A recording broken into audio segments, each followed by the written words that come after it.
Hello, जय हिंद। तो हम लोग का जो विषय चल रहा था यूपीएससी पीवाईक्यू मेंस का, तो उसको कंटिन्यू रखेंगे। और हम लोग कहाँ तक पढ़े थे? हम लोग पढ़े थे 2024 का जीएस पेपर वन का सवाल नंबर 10। हम लोग इसको कंप्लीट कर दिए हैं। आज हम लोग देखेंगे जीएस पेपर वन 2024 का सवाल नंबर 11, यूपीएससी मेंस में जो पूछा गया सवाल है, उस सवाल को देखेंगे। सवाल में क्या पूछा जा रहा है, ठीक है? सवाल में जो पूछा जा रहा है उसको एक बार देख लेते हैं, ठीक है। और हम लोग जो पिछले वीडियो को देखे थे उसमें हम लोग क्या किस प्रकार से पढ़ते थे, कॉन्सेप्ट समझते थे, फिर आंसर राइटिंग, ठीक है।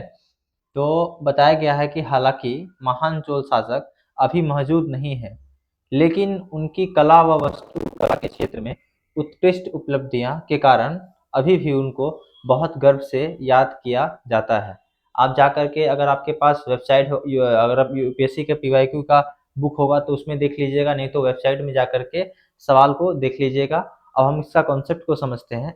लिखा गया है कि चोल वंश दक्षिण भारत का एक, हम लोग किस प्रकार से कॉन्सेप्ट को बूस्ट करेंगे, ठीक है, उसके बाद फिर आंसर राइटिंग में देखेंगे। तो लिखा गया है कि चोल वंश दक्षिण भारत का एक शक्तिशाली राजवंश था, लगभग 9वीं से 13वीं शताब्दी, ठीक है। इनके इनका बीच बीच के कालखंड है। फिर लिखा गया इनके प्रमुख शासक जैसे राजा राज चोल प्रथम और राजेंद्र चोल प्रथम, ठीक है, ये प्रमुख शासक हैं। क्या किए हैं? जो राजेंद्र चोल प्रथम ने न केवल साम्राज्य का विस्तार किया बल्कि कला व वास्तुकला को नई ऊंचाई तक पहुंचाए, ठीक है। अब देखिए अभिनय क्यों याद किया जाता है, इसे समझिए। क्योंकि यहाँ पे क्या है कि इन्होंने ऐसी मंदिर, मूर्तियां और कला बनाई जो क्या है, आज भी सुरक्षित है, इन्हें इसलिए इन्हें याद किया जाता है। फिर क्या है, तकनीकी रूप से उन्नत है। मतलब मान लीजिए कि अगर कोई चीज बहुत साल पहले बना है वो और आज भी उसका यूज हो रहा है और आज की टेक्नोलॉजी के अनुसार भी वो बहुत सर्वश्रेष्ठ है, इसलिए उनको याद किया जाता है। फिर है सांस्कृतिक पहचान और प्रतीक के रूप में उन्हें याद किया जाता है। फिर देखिए लिखा है ना, उनकी कला और वास्तुकला की मुख्य विशेषताएं क्या क्या थी। तो पहली विशेषता में आप बताइएगा कि मंदिर वास्तुकला।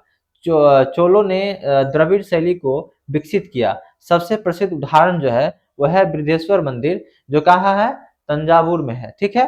फिर लिखा है गंग कोंड चोलपुरम मंदिर, ये है, ये जो है सबसे महत्वपूर्ण है। क्या लिखा गया, प्रसिद्ध उदाहरण क्या है, चोलों ने द्रविड़ शैली को विकसित किया। जिसमें मंदिर वास्तुकला में पहला जो हम लोग देखे थे बृहदेश्वर मंदिर, दूसरा है गंगैकोंड चोलपुरम, ठीक है। फिर है विशेषता इसमें है पहली, उच्च और विशाल गोपुरम, ठीक है, टावर जो है। फिर है पत्थरों से बनी मजबूत संरचना, बिना सीमेंट के अद्भुत निर्माण, बिना सीमेंट के अद्भुत निर्माण, ये इसकी विशेषताएं हैं। अब देखिए यहाँ पर लिखा है मूर्ति कला। पहला हम लोग मंदिर मंदिर में देखे थे, अब है मूर्ति कला। मूर्ति कला में क्या है कि चोल काल की कांस्य मूर्तियां, ठीक है, जो ब्रोंज का होता है ना, ठीक है, कांस्य मूर्तियां विश्व प्रसिद्ध है, ये विश्व में प्रसिद्ध है। सबसे प्रसिद्ध है वो है नटराज प्रतिमा, ठीक है। इसकी विशेषता क्या है, जीवांताद, मतलब वो जीवित जैसा दिखता है।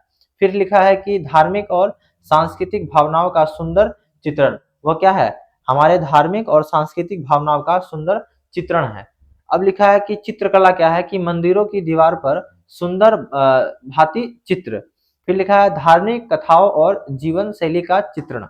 देखिए अगर आप लोग पहला प्रश्न या दूसरा प्रश्न को देखिएगा, वहां पर भी चोल के बारे में बताया गया था।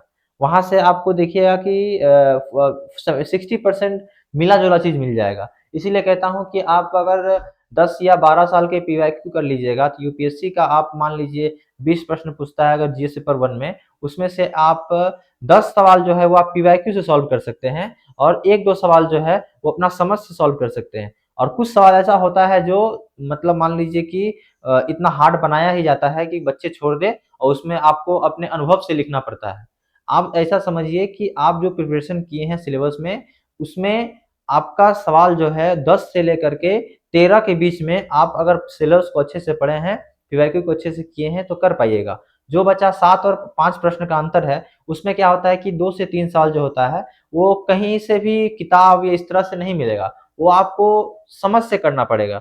और एक दो सवाल जो रहता है वो करने योग्य ही नहीं रहता है, वो वही बच्चा करता है जो बच्चा बहुत अच्छे से शुरू से पढ़े रहते हैं, ठीक है। और वो जो अपने समझ से बना पाते हैं, क्योंकि ये यूपीएससी के एग्जाम में इस प्रकार से सवाल बना जाता है कि आप 12वीं का सवाल जैसा नहीं है कि आप सिर्फ एक कॉन्सेप्ट को रट लिए और जा करके वहां पर अप्लाई कर दिए, ऐसा नहीं है। जब तक वहां पर आप कॉन्सेप्ट के साथ साथ उसके डीप डेप्थ में नहीं जाइएगा कि उसमें क्या क्या लिखा गया है, तब तक आप उस सवाल को नहीं कर पाइएगा। इसीलिए मैं यहाँ पे आपको एक कॉन्सेप्ट बताता हूँ, उसके बाद किस प्रकार से आंसर राइटिंग करना है वो भी समझाता हूँ।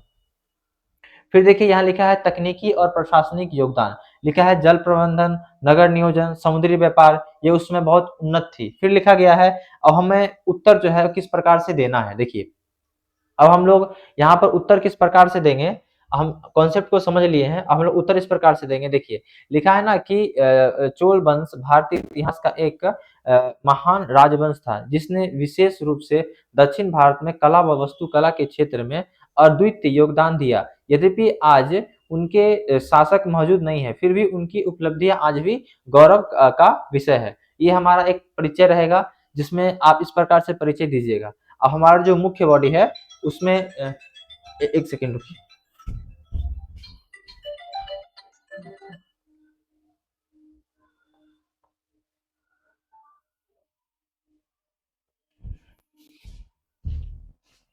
माफ़ी चाहता हूँ, मैंने फ़ोन को साइलेंट करना भूल गया था। तो देखिए यहाँ पर लिखा गया है वास्तुकला में योगदान, ठीक है? तो वास्तुकला में ये हमारा मुख्य बॉडी में आप इस प्रकार से लिखिएगा कि चोल शासकों ने भव्य मंदिरों का निर्माण किया, जैसे बृहदेश्वर मंदिर, जो उनकी उन्नत इंजीनियरिंग और कला कौशल को दर्शाता है। ये मंदिर न केवल धार्मिक केंद्र थे, बल्कि सामाजिक और सांस्कृतिक जीवन का भी केंद्र थे। फिर देखिए मूर्ति कला में उत्कृष्टता में बताइएगा कि चोल काल की कांस्य मूर्ति विशेषकर नटराज प्रतिभा विश्व भर में प्रसिद्ध है। इन मूर्तियों में भावनाओं और गतिशीलता का अद्भुत समन्वय देखने को मिलता है। फिर बताइएगा सांस्कृतिक और धार्मिक महत्व में कि चोल काल में धर्म विशेषकर शिव भक्ति और गहरा प्रभाव था। मंदिरों और मूर्तियों के माध्यम से उन्हें भारतीय संस्कृति को सुदृढ़ किया। फिर तकनीक और प्रशासनिक दक्षता में बताइएगा उन्होंने जल प्रबंधन, नगर नियोजन और व्यापार को बढ़ावा दिया, जिससे उनका सभ्यता समृद्धि बनी। निष्कर्ष में लिखिएगा अतः यह कहा जा सकता है कि चोल शासकों की कला और वास्तुकला में उत्कृष्ट उपलब्धियां आज भी भारतीय संस्कृति की पहचान है। उनकी विरासत आज भी हमें प्रेरणा देती है और उन्हें गर्व से के साथ याद किया जाता है। देखिए मुख्य बॉडी में आप क्या कीजिएगा, पहला वास्तुकला में योगदान बताइएगा। देखिए मैं आपको बोल रहा हूँ कि शॉर्ट नोट्स क्या होता है। शॉर्ट नोट्स का मतलब हो गया, जैसे मान लीजिए कि आप कोई टॉपिक पढ़े तो उसमें शॉर्ट नोट्स में आप क्या क्या लिख सकते हैं। आप इसमें मान लीजिए कि एक छोटा सा डायग्राम बनाइएगा, उस डायग्राम में बताइएगा इंट्रो में एक कीवर्ड ले लीजिएगा, फिर आप कीजिएगा बॉडी में एक इस वर्ड को लिखिएगा कि वास्तुकला में योगदान, मूर्ति कला में उत्कृष्टता, संस्कृति और धार्मिक महत्व। जब आप इस टॉपिक को सिर्फ लिख करके लिख दीजिएगा चोल शासक में, ठीक है, लिखिएगा चोल शासक, इसमें आप लिखिएगा कि वास्तुकला में योगदान, मूर्ति कला में उत्कृष्टता, सांस्कृतिक और धार्मिक महत्व, तकनीकी और प्रशासनिक दक्षता, ठीक है, ये 4 कीवर्ड लिख दीजिएगा। अगर भविष्य में चोल से पूछता है तो आप उसमें ऐड ऑन कर दीजिएगा। आपको जब इस प्रकार सांस्कृतिक और धार्मिक महत्व पूछा जाएगा, अगर आप पहले से पढ़े रहेंगे तो आपको दिमाग में अटैक करेगा और सीधा आप वहां पे उत्तर लिख सकते हैं। यही हुआ हम लोग का शॉर्ट नोट। चाहे आप इसको 360 में लिख सकते हैं, कोई भी टॉपिक या कोई भी टॉपिक आपको दिखता है, आप क्या कीजिए उस टॉपिक को लिखिए, लिखने के बाद उसको क्या कीजिए गोल करके उसमें से कीवर्ड जो होता है वो लिख दीजिए। इसमें 360 जिसको कहा जाता है, इसमें से कोई कोई पॉइंट लिख दीजिए और इस टॉपिक पे हमको ये पॉइंट लिखना है, उसको उसको क्या कीजिएगा उस प्रकार से आप 1 पेज एक शॉर्ट नोट्स बना लीजिएगा हर टॉपिक का। पीवाईक्यू का जितना भी प्रश्न पूछा जा रहा है उस प्रश्न को देखिए, उसमें से थीम को कलेक्ट कीजिए कि अच्छा ये थीम से सवाल पूछा जा रहा है, उस थीम को नोट डाउन कर लीजिए। मान लीजिए कि 20 प्रश्न है, उसमें से 20 प्रश्न में मान लीजिए कि आपको 30 थीम आएगा, ठीक है। अब 30 थीम को क्या कीजिए नोट डाउन कर लीजिए, नोट डाउन करके उसको एक शॉर्ट नोट्स में कन्वर्ट कर लिए, एक पेज में इस थीम से ये कीवर्ड हमको इसमें लिखना है, इस प्रकार से करिएगा, ठीक है। तो आज का हमारा ये जो सवाल था और कॉन्सेप्ट था ये समाप्त होता है। नेक्स्ट वीडियो में हम लोग का जो 12वां प्रश्न है उसको देखेंगे। और ये अगर आपको खोजने में प्रॉब्लम हो रहा होगा पीवाईक्यू कहाँ मिलता है, आप मुझे कमेंट कर सकते हैं, मैं आपको प्रोवाइड करवा दूंगा। मिलते हैं फिर नेक्स्ट वीडियो में।